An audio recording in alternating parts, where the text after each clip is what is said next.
Here we have two feminine archetypes, Miss Layla Ali and Clarissa. Now, Layla Ali is the daughter of Muhammad Ali, one of the greatest boxers in the world.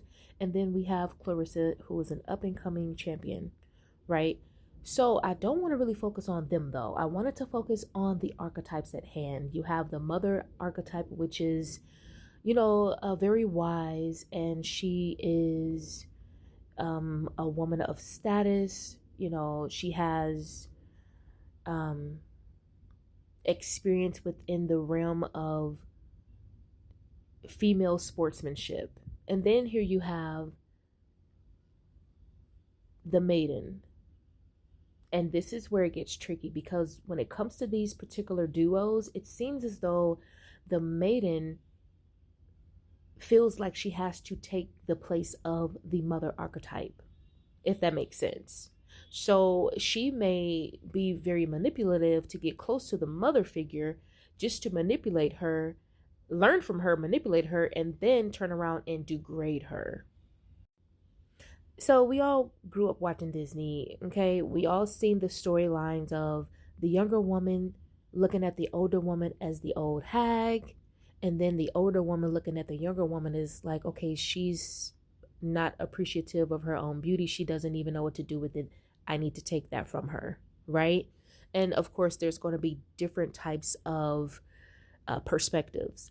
But what I've noticed with this particular dynamic is that, firstly, the mother can't be replaced, right? The mother is the beginning and the end, okay? If we're just talking energy, right? Mother energy is the darkest, most potent, most ancient energy in the world, right? Whereas you have up and coming newer energies of femininity from different backgrounds, it's not as potent, I would say. And so I believe Clarissa see Layla as someone who don't want to pass the mantle. You know what I'm saying? As if she should want her to. Why would you even want someone to position themselves to do such a thing? Why should she have to? Because when you think about men, they don't operate this way. They cheer each other on and they go head on. When it comes to women, it seems as though, well, there can only be room for either or. So I'm up and coming and I'm going to replace you. And I think that's a really dangerous way of seeing things, because if you think about it, just speaking in terms of female rap, Nicki Minaj did the same thing to Little Kim. And now look at Nicki Minaj. You're bitter, you're spiraling all over the place. You know, I mean, everyone can see it. So you're really not the queen like you believe you are to be, or, if you were, then you wouldn't even be acting in this way, right?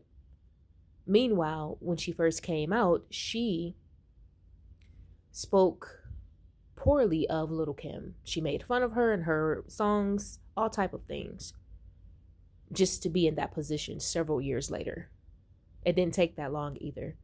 But anyways, back to this particular dynamic in this duo, is that why do women feel like they have to, or other women feel like powerful women should pass the torch to them? Why can't you exist, or why can't you create your own? And then if the seasoned woman say, well, you know what? Actually, no. I don't believe that I need to pass the torch. I don't believe that I need to position myself to do anything of the sort. Then, oh, you're old and bitter. You're mad. You're jealous. You don't want to move out the way and let someone else shine. And yeah, I think it's a little awkward and it's unbecoming. And one thing that I did see is that when Clarissa mentioned the fact that Layla was pretty, right? So, what are you saying? Are you saying that, okay, now that she looks a certain type of way, that she shouldn't even be in the position to talk to other women or mentor other women? Or what are you really saying? So, it just seems really manipulative, I would say. And it's okay to want the spotlight, it's okay to want to be seen, but don't use other women to be seen. It's unbecoming, it's pathetic, and you won't go far. You won't go far doing stuff like that. So that's all I have to say, guys.